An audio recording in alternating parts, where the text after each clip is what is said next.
and welcome to today's highlight with me, Ken to the DUMBO, Ken Dumbo. And on today's highlight, President Hakainde Hichilema has listened to the concerns of the church, civil society organizations, political players, and the general citizenry with regards to the amendment of the Constitution through the proposed Bill number 7, and has further guided the Minister of Justice to defer the Bill number 7 for broader national consultation. Now, this is contained in a press release by State House through Chief Communications Secretary from State House, Mr. Clayson Hamasaka, and the statement reads, President Hichilema guides Justice Minister to defer Bill number 7 of 2025 for broader national consultation. The statement reads, President Hakainde Hichilema has guided the Minister of Justice, Honorable Princess Kasune MP, in consultation with Parliament to defer the ongoing process on Bill number 7 of 2025 to allow for more consultations with the Zambian people. This decision underscores the government's commitment to fostering a participatory and consensus-driven process in shaping transformative legislative reforms.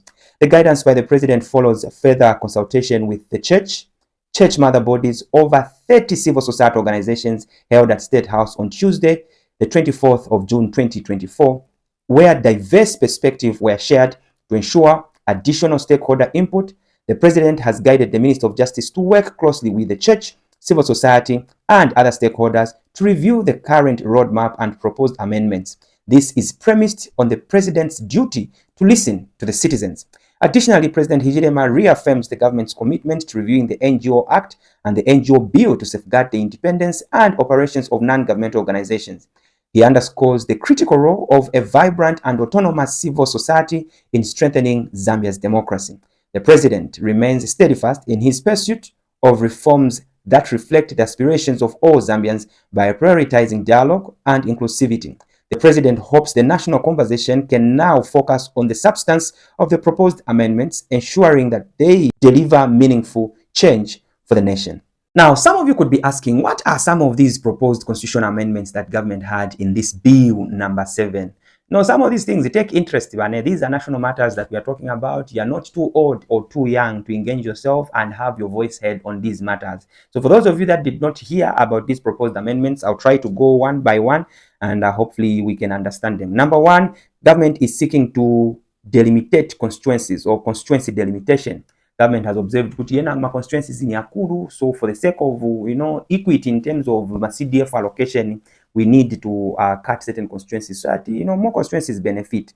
Number two, candidate resignation. Amend Article number 52.6 to proceed with elections if a candidate resigns, avoiding fresh nominations. I'm sure you're already clear. Number three, government is seeking to enhance representation. Amend Articles 47.2 and 58 to guarantee seats for women, youth, and persons with disabilities. There's been a cry kuti aba bantu swali represented bwino mulichabe bazibambo bambiri bachikulire but kufingako mayusi na azimai. Number four, MPs in councils. Amend Article 153.2 to reintegrate MPs to local councils for development synergy. Ati my MPs wamachita bakaenda chabe ku parliament kuja bankhala bali ndwi ku constituency kulibe vamene vichitika. So bafunika babwerera. This is one thing that government is seeking to do. Number five, election petition clarity. Amend Articles 73.2, 1015 and 1032 to determine petition within 90 days or 14 days. I'm sure you're clear. Number six, by-election reform. Amend Article 57 to end party vacancy by-elections, saving 264 million plus 3.9 million per candidate. I'm sure you're clear. Ijankani out to muntu resign, let's go for a by-election, let's go for a by-election at different controller. Nominate MPs increase at my MPs pakako. So amend Article 682B to raise nominated MPs beyond 8 as set by Parliament. So at increase number of Parliament MPs nominated by 8 number bwanje boma izaka sanga. Number 8, MP term harmonization. Amend Articles 81 and 266 to fix parliamentary or parliament's term at 5 full years. Okay? Then ministers' vacancy. Amend Article 116 to vacate ministerial offices in 90 days per election to curb misuse. Now I'm sure Mwaimvera. Then in number 10, mayor term limits. Amend Article 154 2B to remove the 2-term cap for mayors. Tichoseko mayors wakazinkara no limit. Ankale mbamu ya. Yeah. Number 11, Secretary to Cabinet, amend Article 1763 to lower experience from 10 to 5 years for eligibility. Mandi nipa mayezi paja cause bena ngutinga seko manje 10 years uzaito support into a fresh graduate. So this one is one of those amendments that government is looking at. Then in number 12, Attorney General continuity, amend Articles 178 1B and 179 4B to retain officials until new appointments. I'm sure I am Veka. Then child adult definition, amend Article 266 to clarify child under 18 and adult as 18 plus. Because masiku wano kulima rape case, kulima defilement na mwana sama zibika kuti alipati. Uzapita kuti mkamba kuti ni mukuru alina 18 but ali grade 6 ni mwana. So they are looking at amending the constitution kuti there is clarity kuti mwana ni ndani.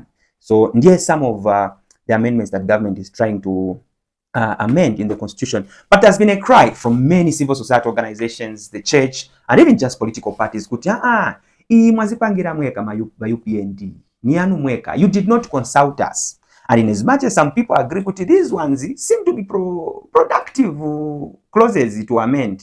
Yeah, the proposals seem to be very good.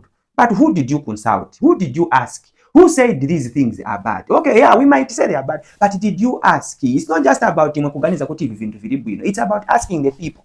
Mungazuza vantu kuti tisia kudya nsima. Zakuletani rice. Kasi vantu wafuna chabe 5 finger. So we need the consultation and consolidated the efforts to say, yes, we agreed together. But he is not inform. And that's why the president has said, minister bantu badandaula and itamvera. So please proceed, defer this bill, have consultations with these people, and they agree kuti Hichilema, you know. And I think that is the way to go. And on most of these things, this should be the way. Of course, we have our own opinions to some of these things. Some of us have got no problems with the way they proposed the amendments were. But of course, when there have been cries, which you did not consult, people need to sit down and iron out issues. And I personally want to commend the president for taking that step. It is important to do so in a democracy.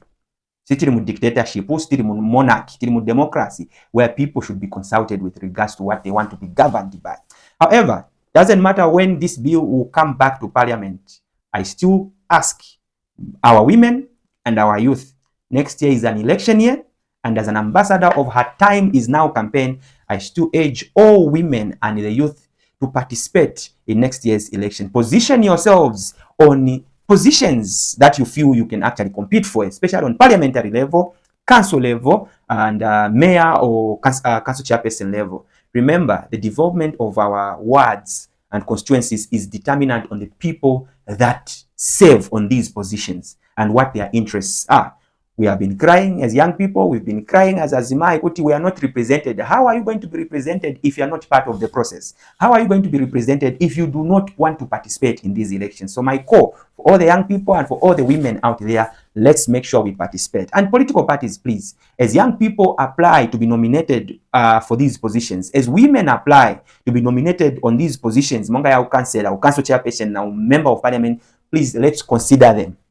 Okay, let's consider them. We've had a lot of men that have been in parliament, some of them for over 20 years. But when you go to their constituencies, 20 years, it's very unfair. Let's try new blood. Let's try our women as well. They are leaders. Just look at how they keep our houses clean.